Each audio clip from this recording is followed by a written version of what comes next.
গতিকে গুৰুৱে আপুনি মোৰ সেনাপতি হৈ মোৰ মনৰ বাঞ্ছা পূৰ্ণ কৰক। কিনা উত্তৰ তুষাৰৰ বৈষ্ণৱীদাৰী ৰত্ন প্ৰাণ কৰিম আৰু সেইদিনা দেখিবা যিদিনা মৎকপি দুৰ্যোধনৰ উৰুভংগ কৰিম।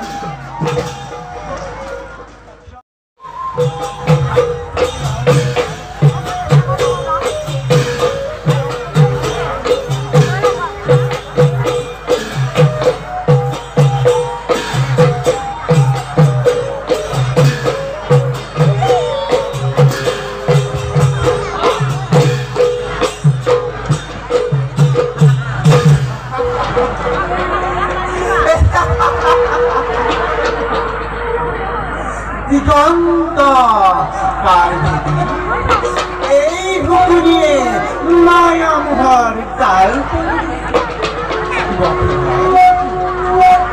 এই জাল ভেদ করিব পারা কারো শক্তি নাই, রক্ষা নাই, মুক্তি নাই।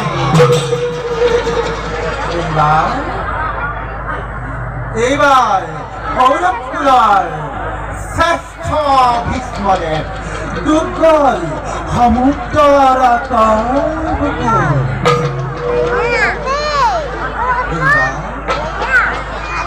এইবার যাব তুলাচার্য,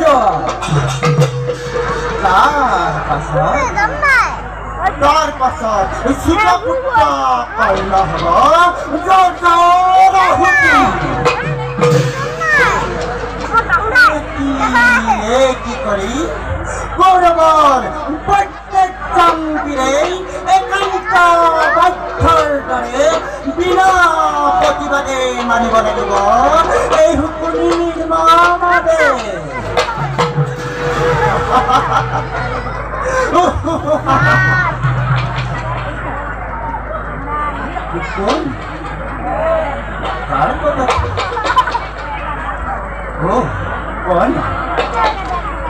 মামা অকলে অকলে কি চিন্তা কৰি আছে?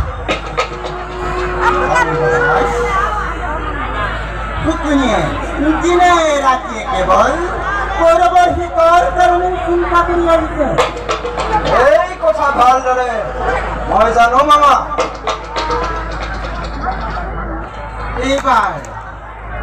এইবার হুকুমি কিন্তু অন্য চিন্তা ব্যক্ত করো মামা, কিনো সেই চিন্তা করন ব্যক্ত করো। ব্যক্ত করিলেহেঁতেন আপুনি চাই,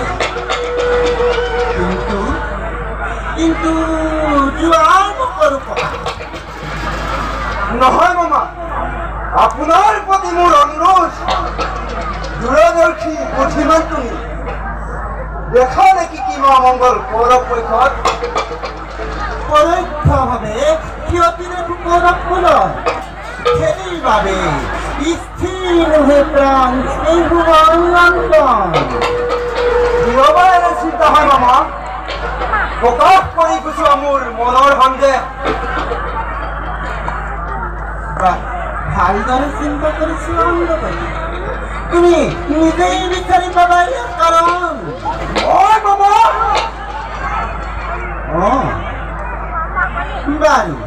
বাৰু কোৱাচোন অংগৰাজ, এইবাৰ কৌৰৱৰ সেনাপতি কোন? মামা চাইছ নহয় জানো কৌৰৱৰ সেনাপতি? সেইবাবেই চিন্তিত মই। গুৰুদেৱৰ সন্মুখত দ্ৰোণাচাৰ্য দুৰ্যোধন ভগৱতী প্ৰিয় পাত্ৰ আৰু তাতোতকৈ প্ৰিয় পাত্ৰ পাণ্ডৱ কুমাৰ আৰু অৰ্জুনে সৰ্বাধিক প্ৰিয় ভীষ্ম দ্ৰোণাচাৰ্যৰ এই কথা গুৰুদেৱে নিজ মুখে স্বীকাৰ কৰে।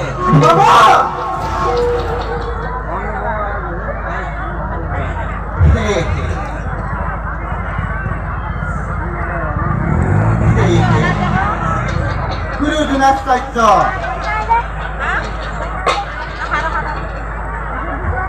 অতি প্ৰিয়প্ৰাপ্ত পঞ্চপাণ্ডৱৰ সৈতে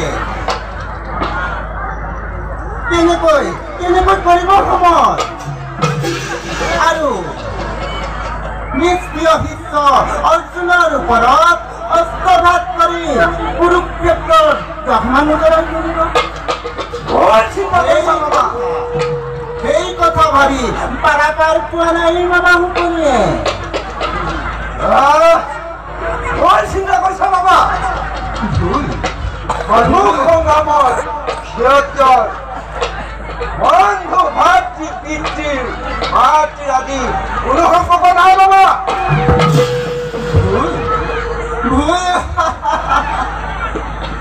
অংগপতি কুৰুক্ষেত্ৰ ৰণৰ আৰম্ভণিৰ পৰাই কোনো ভুল কৰা নাই বাবা তুমি তেন্তে মামা হয়তো ভুল কৰিলে ৰাজা দুৰ্যোধনে ভুল কৰিলো আমি সকলোকে কিন্তু মামা দ্ৰোণাচাৰ্যক কিয় ত্যাগ কৰা নাই জানানি মহাভাই দ্ৰোণাচাৰ্যৰ দুখতে দেখো কুৰুকুল হ'ব ছাৰ খাৰ সেইবাবে চিন্তিত মই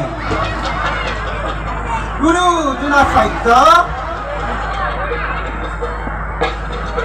দ্ৰোণাচাৰ্যই কেনেকৈ ন্যায়পত্ৰৰ পথ কেতিয়াও ত্যাগ নকৰে আৰু সেই দুৰ্যোধন আৰু যে অস্বস্থমা দুৰ্যোধন দুঃশাসন সকলোটি প্ৰিয়প্ৰাপ্ত আজি সকলোটি যুঁজাৰু আছে সেই কথা গুৰুদেৱে নিজ মুখেই আৰু মহান মহাৰথী যে আছে সেই কথা গুৰুদেৱে স্পষ্টভাৱেই জানে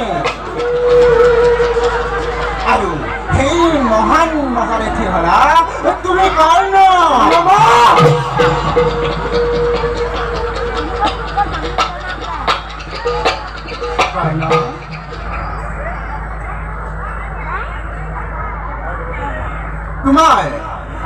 তোমাৰ বলতে বলিয়ান হৈ আজি গুৰুদেৱে এনেহেন গুৰুভাৰ ললে শিৰ পাতি মামা আৰু এই গুৰু দ্ৰোণাচাৰ্যৰ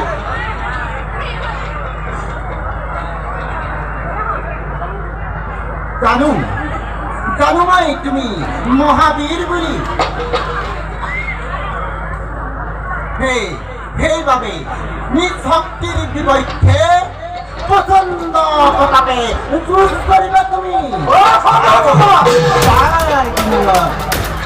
গুৰু দ্ৰোণাচাৰ্যই সন্মান লাভ কৰিব সেই কথা ভালদৰে জানো এনেহেন ঘূৰাই শুনো কোনে বাৰু ত্যাগ কৰে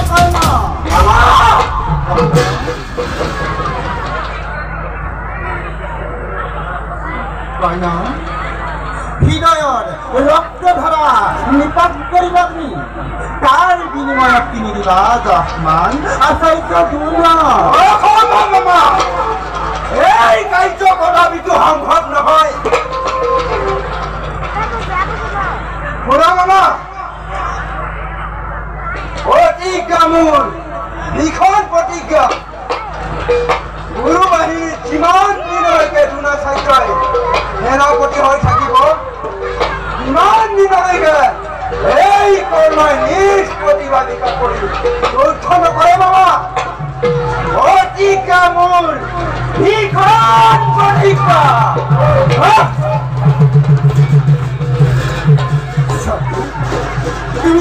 তুমি চতুৰ লেখাৰ নন্দন তুমি চতুৰ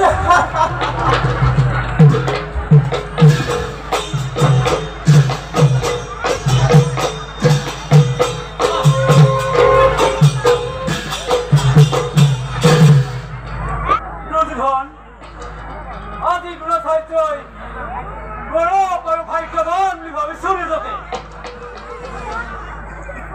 কিন্তু বাচ্চা কোনো কিন্তু নাই গুৰুদেৱ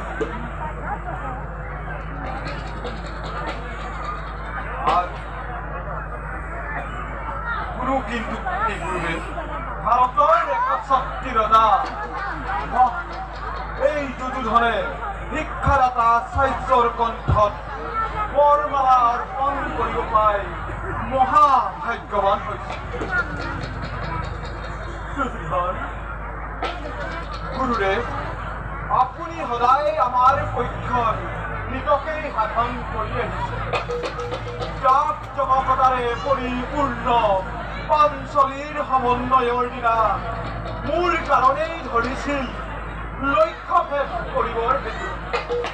যদিও বা পৰিপূৰ্ণ নহল কৃষ্ণৰ চালনাত। গুৰুপতি, বহু বিৰাটৰ ভূগৃহত আপোনাৰ প্ৰতিভা বিকশিত কৰি সন্তোষিত কৰিলে এই কৌৰৱপতি। এই মহেন্দ্ৰ ক্ষণতেই অনুৰোধ তদু চৰণত যাতে অৰ্জুনৰ চূৰ্ণ আৰু ভীমৰ পতন হয়, শৃংখলিত হয় যেন পাণ্ডৱৰ জ্যেষ্ঠ ভাতৃ। তথাস্ত নিশ্চিন্ত থাকা বাচ্চা। চূৰ্ণ হব অৰ্জুনৰ হস, শূন্য হব বিখুৰৰ। আৰু তাৰপিছত শৃংখল হব ধৰ্মৰাজ। এতিয়া বৰা গুৰুপতি, আমি অলপ বিশ্ৰাম কৰিব।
ধূল বিশ্বময় নাম জয়দর্থে জগৎ বিখ্যাত